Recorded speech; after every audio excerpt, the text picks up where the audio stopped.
नमस्कार साथियों, स्वागत है आपका एक बार फिर आपके अपने चैनल जी के वर्ल्ड हिंदी 07 में। इस बार हम आपके लिए लेकर आए हैं एक मनोरंजक कहानी।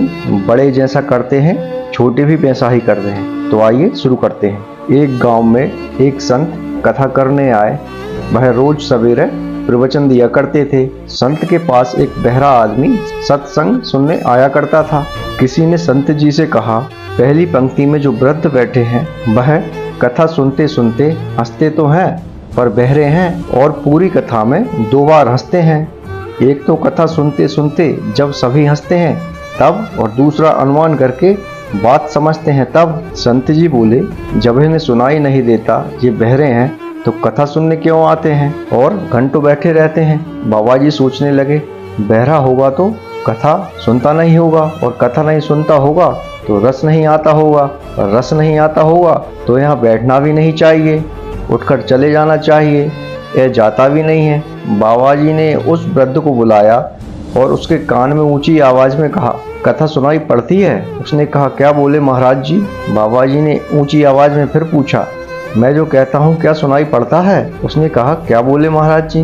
बाबा जी समझ गए कि यह नितांत बहरा है। बाबा जी ने सेवक से कागज कलम मंगाया और प्रश्नोत्तर शुरू हो गए। फिर तुम सत्संग में क्यों आते हो? बाबा जी, सुन तो नहीं सकता हूँ, लेकिन यह तो समझता हूँ कि ईश्वर प्राप्त महापुरुष जब बोलते हैं तो पहले परमात्मा में डुबकी मारते हैं। संसारी आदमी बोलता है तो उसकी वाणी में मन बुद्धि छूकर आती है, लेकिन ब्रह्मज्ञानी संत जब बोलते हैं तो उनकी वाणी आत्मा को छूकर आती है। आपकी अमृत वाणी तो नहीं सुन पाता हूँ, पर उसके आंदोलन मेरे शरीर को स्पर्श करते हैं। दूसरी बात यह है कि आपकी अमृत वाणी सुनने के लिए जो पुण्य आत्मा लोग आते हैं, उनके बीच बैठने का पुण्य भी मुझे प्राप्त होता है।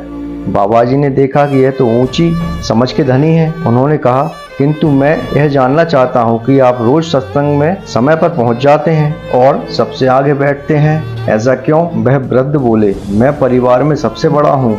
बड़े जैसा करते हैं वैसा ही छोटे भी करते हैं। मैं सत्संग में आने लगा तो मेरा बड़ा बेटा भी आने लगा, फिर वह अपनी पत्नी को भी लाने लगा, पत्नी बच्चों को ले आई, सारा कुटुंब सत्संग में आने लगा।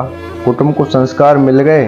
ब्रह्मचर्चा आत्मज्ञान का सत्संग ऐसा ही कि यह समझ में नहीं आए तो क्या सुनाई नहीं देता, तो यह भी इसमें शामिल होने मात्र से इतना पुण्य होता है कि व्यक्ति के जन्मों जन्मों के पाप मिटा देता है। दोस्तों, आपको यह लघु कथा कैसी लगी हमें कमेंट बॉक्स में जरूर बताएं, और हमारे चैनल को लाइक सब्सक्राइब शेयर जरूर करें, और बेल आइकॉन को भी दबाएं, जिससे कि हमारे आने वाले वीडियो की नोटिफिकेशन आपको मिलते रहें।